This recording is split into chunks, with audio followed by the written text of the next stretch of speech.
Bem, o advogado, então, do ex-deputado federal Daniel Silveira, disse que o ministro Alexandre de Moraes está sendo denunciado perante os tribunais internacionais sobre a acusação da prática de crime de tortura contra o ex-deputado federal Daniel Silveira. Eu queria trazer para você essa fala aqui do advogado do ex-deputado federal e mostrar para você algumas disposições da Constituição e para você ter uma ideia de mais ou menos como isso poderia se dar no âmbito internacional, tendo em vista que o órgão ao qual o ministro Alexandre de Moraes pertence ou faz parte é um órgão colegiado.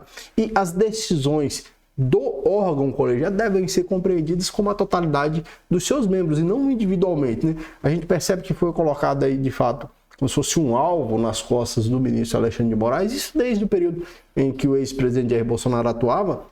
Mas é um equívoco, porque é todo o tribunal, né? Você não consegue, a não ser que tivesse uma situação evidente em que houvesse a prática de decisões monocráticas e essas decisões não sendo referendadas ou sendo modificadas pelo colegiado. Mas a gente tem visto, na realidade, uma situação em que o ministro toma as medidas de forma monocrática e as decisões acabam sendo referendadas, ora pela turma, ora pelo plenário, pela maioria dos ministros. Vamos ver a fala dele e a gente vai pegar aqui na Constituição e no regimento interno do Supremo Tribunal Federal para a gente ver que existe ali um remédio, um recurso, um supedâneo que pode ensejar ali uma análise pelo próprio tribunal de eventuais condutas irregulares praticadas pelo ministro do Supremo Tribunal Federal. A exceção, é claro, que se tratando de crime político, que seria competência do Senado Federal. Vamos ver aqui a fala do advogado do ex-deputado federal Daniel Silveira.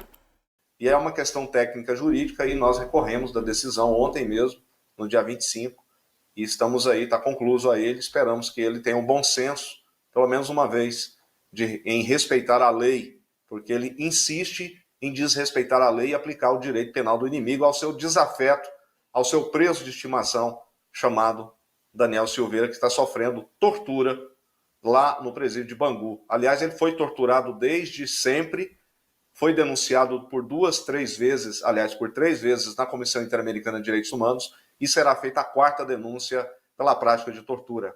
Ana. Doutor, antes da minha próxima...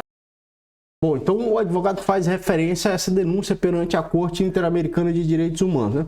A gente sabe que a Corte Interamericana de Direitos Humanos não tem por pretensão o julgamento de pessoas. Quem julga pessoas no cenário internacional é o Tribunal Penal Internacional, o Tribunal de Haia, aquele que é estipulado a partir do Estatuto de Roma.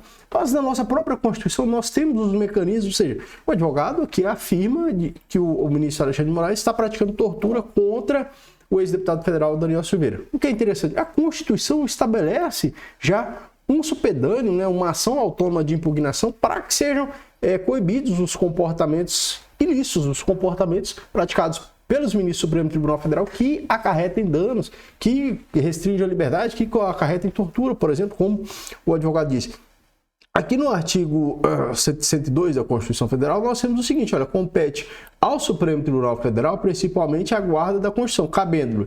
E aí a gente vem aqui no inciso 2, aliás, no inciso 1, julgar originariamente, processar e julgar originariamente o habeas corpus, quando, sendo paciente qualquer das pessoas referidas nas alíneas anteriores, né, que aí você tem aqui pessoas que são os membros do Congresso Nacional. Nesse caso não seria mais porque o ex-deputado federal não é mais membro do Congresso Nacional. Mas aqui para baixo nós temos o habeas corpus, quando for coator, for Tribunal Superior, ou quando o coator for paciente, for autoridade ou funcionário cujos atos estejam sujeitos diretamente à jurisdição do Supremo Tribunal Federal, ou trate-se de crime sujeito à mesma jurisdição. Ou seja, os crimes de tortura praticados pelo ministro Alexandre de Moraes são de competência do Supremo Tribunal Federal, portanto, competência aqui do Supremo Tribunal Federal para julgar o habeas corpus. Caberia o quê? Ao advogado ajuizar o habeas corpus perante o Supremo Tribunal Federal.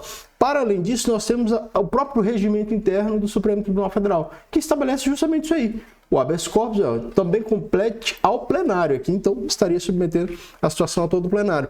Julgar originariamente o habeas corpus, quando o coator ou paciente, presidente da República, Câmara, Senado, próprio tribunal ou qualquer de seus ministros. Então você tem uma situação em que o coator que está praticando tortura, ou seja, está cerceando a liberdade do ex-deputado federal em contrariedade à lei, é ministro do Supremo Tribunal Federal, portanto, teria que ser alvo de um habeas corpus ou ajuizamento dessa ação autônoma de impugnação, que é o supedâneo, habeas corpus para que houvesse então a manifestação por parte do plenário.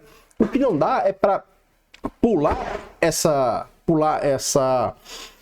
parte ou essa etapa e levar isso para o Tribunal Internacional, porque teria que estender a responsabilidade a todo o colegiado. Você não pode pular. É como se houvesse um juízo de primeiro grau. Eu não posso pular para o STJ. Se há o juízo de primeiro grau, tem que ser para o tribunal. E ali havia necessidade de manifestação do colegiado, do plenário do Supremo Tribunal Federal, para confirmar ou não essa, como o advogado acusa, tortura. Se o plenário confirmasse a tortura, já iria iniciar-se a repressão. Se o plenário negasse, ou seja, concordasse que não há uma situação de tortura, mas há uma situação de legalidade, bom, aí então o advogado precisa acionar os órgãos internais contra todo o plenário do Supremo Tribunal Federal, porque, claro, a responsabilidade do órgão é colegiada, tá certo? Se inscreva no canal, deixa seu like e comente o que você acha a respeito disso. Você acha que o ajuizamento dessas ações no âmbito internacional, a busca de os órgãos internacionais, pode veicular alguma responsabilidade para o ministro do Supremo Tribunal Federal? Beleza? Até mais.